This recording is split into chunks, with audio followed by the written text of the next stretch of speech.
What's good, ladies and gents? Welcome to the MKO Pugilism Boxing channel, where we talk all things boxing. Remember to like, subscribe, hit the bell notification, put it on all, get notified as soon as we drop any new content on the channel. So let's get into this one. This past Saturday we had Gervonta Tank Davis versus Romero. So this was a fight. Going into it, a bit of a grudge match. There was a lot of back and forth. Romero, he's a mouthy guy. He's got a funny voice, and these guys are both from that sort of Mayweather camp.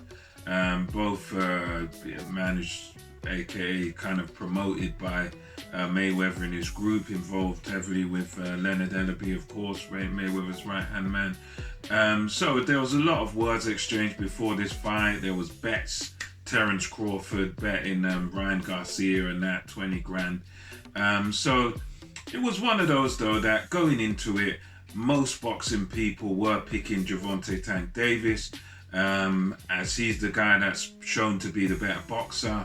Romero, he's a bit awkward, he's a bit ungainly, he's a bit all over the place. He's kind of a wild boxer, but I thought that going into it, he has at least a puncher's chance. Probably only a puncher's chance, because the technique is just not there for him to be able to outbox Tank, and Tank also carries power. So as this fight opened up, Romero started sort of boxing with Tank, using a jab, lining Tank up for the right hands. Davis, Tank was kind of taking it easy the first couple of rounds. He was just taking in data. He was boxing a lot on the back foot, as he can do, and that's one thing you can credit Davis for. He is a puncher, but also he can box on the back foot. He can outbox you, he can counter you, and all that sort of stuff. That is his style. Although he has a lot of knockouts, he does like to counter. He does like to knock people out by countering them, by setting them up to throw, coming in with, as he did with Santa Cruz, big left uppercut. He likes to do that. He likes to counter a lot. He's a bit of a counter puncher. So that's what Davis was doing pretty much. First couple of rounds was feeling Romero out. Romero was having the odd bit of success. He was pushing Tank back. He stumbled him to the floor, in which first view I was quite tired. I thought it was a knockdown, but it was more like he kind of pushed and stumbled Davis to the floor. It wasn't counted as a knockdown, but it did sort of show us the attitude that Romero needs to have in this fight. So Romero, came forward, he was able to shake Tank up a little bit with a few of his shots. But you could always see that if you knew about your boxing, you knew that Tank is just downloading data, looking to see the holes and the mistakes in Romero's game, which he does make. He does throw wide shots and everything. And as the fight progressed, Tank still, a lot of it was on the back foot, but you could see he began to step the punches up, look for those hard counters with the left hand, and he began to win a few rounds as we, went from third, fourth, fifth round. Tank began to come into the fight a little bit more.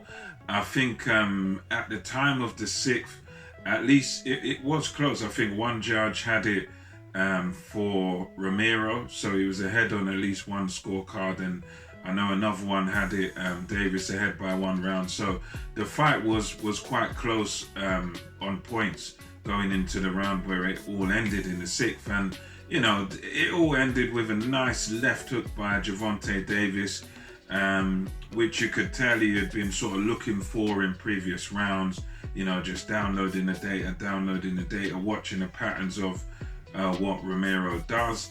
And he just done it perfectly, where Rolly just came through and tried to land one of his haymakers, and Davis just saw it come in, and as Romero throws, Tank Davis kind of steps back, throws a big left hook, looping left hook, and it's the same time Romero's throwing, you get Tank throwing his left and just doubles the impact. And then Romero, to his credit, he goes down, he's all over the place. He goes sort of forward into the ropes, falls down.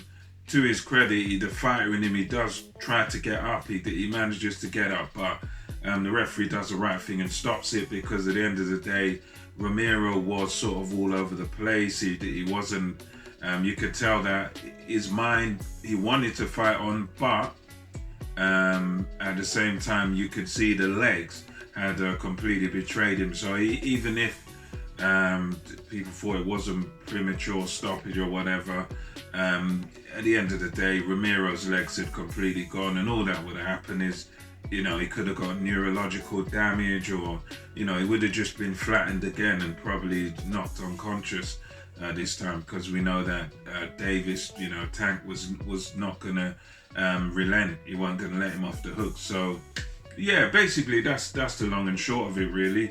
Romero had his little successes here and there, but for the most part, Tank was in control, countering on the back foot, and just working Romero out. It just, a lot of people, this was what they predicted, that it wouldn't go long, because, again, in boxing, skills pay the bills.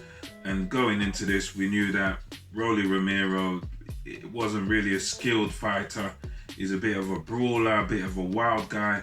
Gervonta Davis is a puncher, but he's also a very skilled boxer.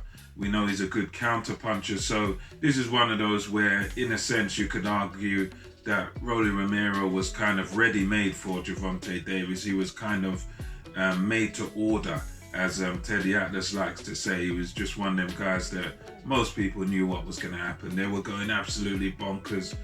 Davis rubbing it in Romero's face. But, in a sense, yeah, fair enough. You worked hard on that. But for me now, I want to see him in some real fights, in some fights where it's a bit more of a 50-50. I know a lot of these guys are busy. Kambosos versus Haney, that's happening this coming weekend. You've got Ryan Garcia out there, guys like that. Teofimo Lopez, I'm not sure what he's doing, but now, I mean, even Lomachenko's out there as well. So for me now, I think for Davis, as much as I like to watch his fights, I'm a fan, I like watching him, but I think that now it's time they've got to step him up. Now he's got to fight one of the other top lightweights. I think he'd definitely beat Ryan Garcia. I think he'd maybe stop him. As many other people have noted, Ryan Garcia puts his chin up in the air. He fights very upright, but I think at least it's some sort of challenge. Because these sorts of fights are what Davis has been having for years now. I mean, the last one I can remember, sort of a competitive that was supposed to be, was Pedraza, and that's going back years. But since Pedraza, we haven't really seen him in a fight where we're really thinking, wow, who's going to win? Is it going to be Tank or the other guy? We haven't really seen him in there with opponents that can really trouble him or really have a legitimate chance of beating him since that fight. It's always been these guys that are in-house, PBC guys that we know at the end of the day, Tank is going to beat him and he's probably going to stop him. Guys like Gamboa and all them sort of boys there, which they were good in the past, but now they're old and past it. So for me now, I believe he's a very good talent, Gervonta Davis, but we've got to see Tank in there now with the top names. I don't want to see,